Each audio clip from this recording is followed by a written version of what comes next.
अस्सलाम वालेकुम। मैं हूं आपका होस्ट अली भाई। मेरे चैनल में खुश आमदीद। आज मैं आपके लिए लाया हूं आलू के लड्डू। तो चलें बनाते हैं। बिस्मिल्लाहिर्रहमानिर्रहीम। सबसे पहले हम आधा किलो आलू को बॉईल कर लेंगे। उसके बाद उन्हें ठंडे करके छील लेंगे। ये आधा किलो आलू मैंने लिए हैं। और इसके बाद हमने इसको एक फोर्क की मदद से इस तरह से प्रेस कर करके इसको हमने मैश कर लेना है। ये हमने मैशर से मैश नहीं करने, आप हाथ से या फोर्क से कर सकते हैं। इससे होता है कि कुछ आलू मोटे रह जाएंगे और कुछ बारीक। सारे के सारे आलू इस तरह से मैश कर लेंगे। ये देखें, इस पोजीशन में आएंगे आलू। ठीक है, चलिए अब इनके मसाले इसमें डालते हैं। सबसे पहले हम डालेंगे इसमें अजवाइन आधा चम्मच, और 1 चम्मच डालेंगे नमक। उसके बाद हम डालेंगे इसमें धनिया, साबुत धनिया 1 चम्मच, और चिली फ्लेक्स 1 चम्मच।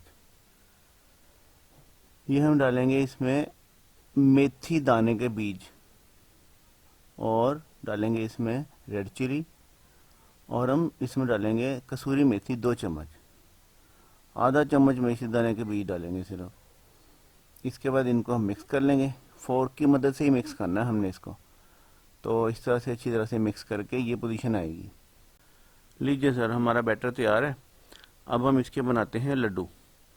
लड्डू बनाने के लिए हम एक चम्मच से तकरीबन 50 ग्राम्स, आप हाथ से भी ले सकते हैं, लेकिन 50 ग्राम तकरीबन अंदाजे से लेके ये इस तरह से लड्डू बना लेंगे इसके। इसमें कोई हमने जो है ना वो ऐसी चीज़ नहीं डालनी है कि जो इसमें आटा शाटा और ये वो कॉर्नफ्लेक्स वगैरह कुछ नहीं है। ये देखें, हाथ से लेके और हाथ से भी बना सकते हैं, और ये चम्मच से भी। आधा किलो में तकरीबन 10-12 लड्डू बना लें। अगर आपको बड़े बड़े बनाने हैं तो 5-6 भी बना सकते हैं। ये देखें, लड्डू हमारे तैयार हो गए। अब हम लड्डू की कोटिंग के लिए आपको बताते हैं कि इसके ऊपर कोटिंग कैसे बनानी है।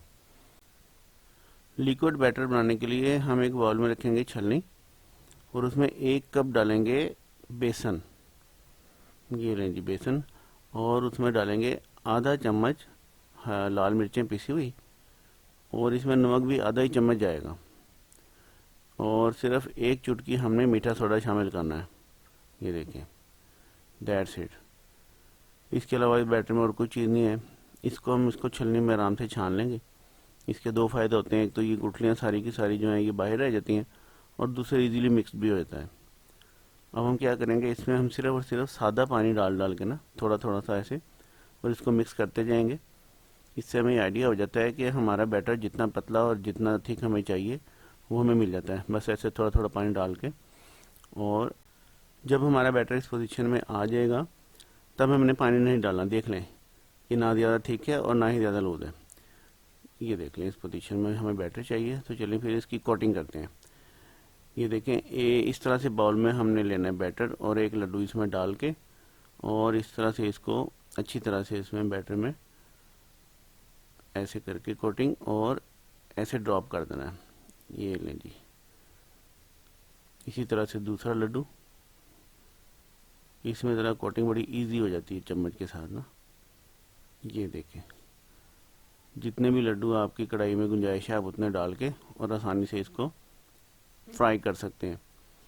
हमने इन लड्डुओं को रेड करके नहीं निकालना, हमने इनको तकरीबन मीडियम रेड करके निकालना है। वाइट वाइट करीब, वाइट से थोड़ा सा ज़्यादा हो जाएंगे तो हम इनको डिश आउट कर लेंगे।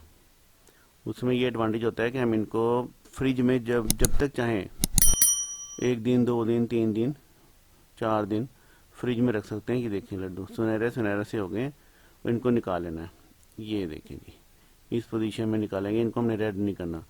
फ्रिज में रखिए, अब जब आपका दिल चाहे तो आप फ्रिज में से निकालें और इसको फ्राई करके खा लें।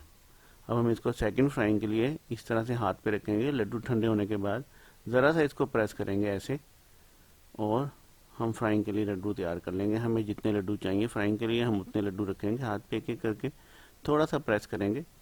लीजिए जी, फ्राइंग के लिए रेडी है। अब आग जला के तेल के नीचे तेल को तेज़ गरम करके तब हम एक एक करके इसमें ड्रॉप कर देंगे। अब मैं आपको एक टिप दे रहा हूँ कि अगर हमने इसको ठंडे उसमें डाल दिया ना, तेल में या घी में, तो सारे आलू बीच में से निकल के भाग जाएंगे बीच में। तो इसलिए हमने इसको तेज़ घी में ही फ्राई करना है। जब हम लड्डू को ब्रोक कर देंगे साइडों से, तो फिर हमने जो इस चीज़ में फ्राइंग करना, जिस ऑयल में फ्राइंग करना है, उसको तेज़ गर्म होना चाहिए। ये मैंने 4 लड्डू इसमें ड्रॉप कर दिए हैं और ये जल्दी ही फ्राई हो जाते हैं। उलट पलट करके ज़रा से गोल्डन होंगे तो हम इनको निकाल लेंगे। लें जी, ये बिल्कुल तैयार है खाने के लिए।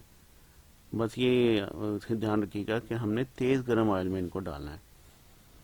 अब मैं बनाता हूँ इसको खाने के लिए चटनी। हम इसमें तकरीबन 5-6 ग्रीन चिलीज़ और पुदीना और धनिया मिक्स करके चंद पत्ते और इसको ग्राइंड करेंगे। ग्राइंड करने के बाद हम इसको तकरीबन आधा किलो दही में डाल देंगे और इसमें हम थोड़ा सा नमक डालेंगे, 1 चम्मच। और अगर आप ज़्यादा तेज़ नमक खाते तो 1.5 चम्मच भी कर लीजिएगा। बस इसको हमने मिक्स करना है और हमारी चटनी इज़ रेडी। उसके साथ इसका बड़ा मज़ेदार कम्बिनेशन बनता है। ये देखिए जी, कुछ लोग लड्डू पीठी वाली चटनी बनाते हैं खुबानियों की, ये वो, लेकिन उनसे ज़्यादा मज़ा हमें इस चटनी के साथ खाने में आएगा। तो एक और इमली की चटनी मैं बनाता हूँ मीठी वाली, ये मैं इसके साथ ऐड कर दी है और मैंने ये देखें ऊपर डिस्क्रिप्शन में चटनी का वो लिंक भी दे दिया है। आप इसे टैप करके तो वो इमली की चटनी बनाना भी सीख सकते हैं। इसको नान के साथ खाएं, पराठे के साथ खाएं, जैसे भी खाएं, इंशाल्लाह ताला ये बहुत मज़े की बनेगी, बहुत ज़्यादा अच्छी लगेगी। जिसे भी खिलाएंगे वो आपकी तारीफ़ करेगा और हमारा मिशन तो यही है, आपकी तारीफ़ होती रहे। आप खुश हैं तो हम खुश हैं, जहाँ रहें खुश रहें। अल्लाह ताला आप सबको अपनी हिफ्ज़ व मान में रखे, आमीन। मिलते हैं नेक्स्ट वीडियो में। अल्लाह हाफिज़।